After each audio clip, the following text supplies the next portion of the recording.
Hey friends and YouTubers, welcome. I am the Tailorette and I want to talk to you about the 5 things I wish I would have been told when I was first learning how to sew. So point number 1, just start sewing. There's no other better way to learn something than to just dive right in, right? I mean, what are we waiting for? Don't wait for that right opportunity to come along. If you have a sewing machine, just grab it out, figure out how to do it. Watch YouTube videos, just get started. There's so many resources online. There's a lot of holding back because everyone feels like they have to have their ducks in a row and I've got everything just so. It's like if you have a sewing machine and you have a few supplies, just get started. This brings me to point number 2, and this kind of correlates with point number 1. When you get started, you're all excited because, wow, I get to make my first sewing project and this is gonna be amazing. I'm gonna be able to create my own things. And then you make a huge mistake.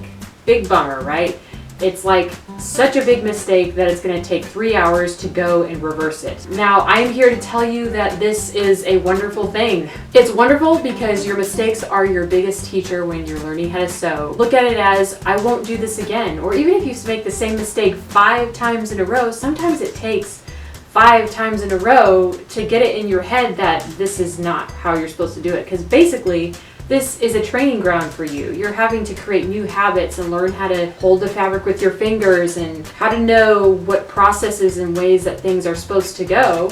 And you're only going to learn that if you make mistakes. So look at your mistakes as your helper, as your teacher. When I first started learning how to sew, I remember some of the biggest mistakes I made almost made me not enjoy sewing.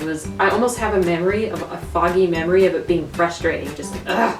I'm so tired of getting the seam ripper out and having to re-sew things, and I thought I had it just right the first time and I did a great job on this curve. So when you make a mistake, you are not a failure. I think what makes you a failure is if you stop right there. If you make a mistake and you say, I'm just not born for this, I'm not gifted in sewing, and you just get rid of it, if you start creating that kind of habit, it's going to start carrying over into other things that you're wanting to do. Number 3 is a big myth that's just for the professionals. That to make something like that, you have to be really good at what you do, and you're a professional. Well, in my opinion, a professional is not when you have a piece of paper that says this person is good at this. I believe that what makes a professional is when they are good at what they do, not what people say about them. I think when we have that in our mindset, it's actually a mind block in thinking that I'll never get there, or I have to pay lots of money in some sort of course or class to get there. Really, it's just trial and error with mistakes. I'm sure if you ask any professional, even an entrepreneur or a businessman, you're gonna ask them questions about how they got there, and you're gonna hear lots of bumpy roads along the way. They did the hard things and they stuck to it and they were committed to one thing. They're probably gonna find aspects of what they do really frustrating and irritating. Number 4, use patterns to learn.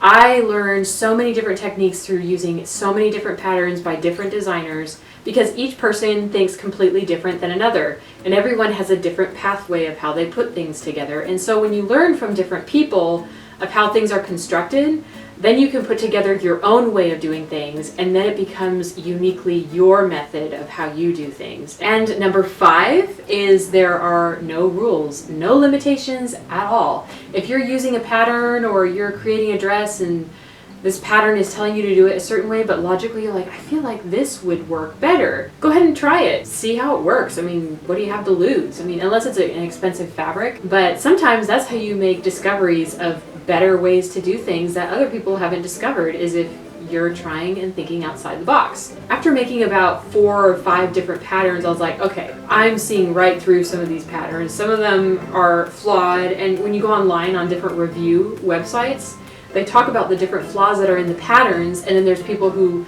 give corrections and say, this is a better way, this is how I do it.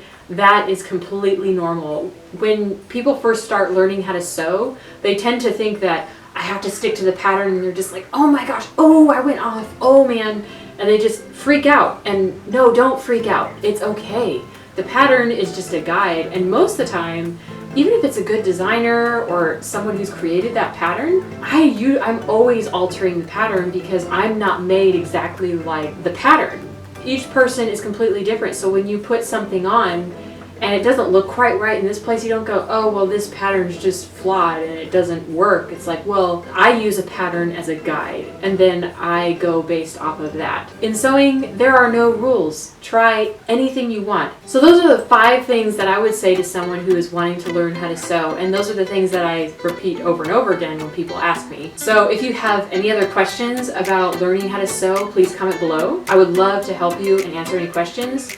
If you have any other video recommendations of what you would like to see coming out of my studio as far as creations or instructionals, please let me know. I want to hear from my followers. So that is all for today, and I have another creative video coming out on Friday, so hit subscribe and like this video if you found it helpful, and I will see you Friday at 6:45.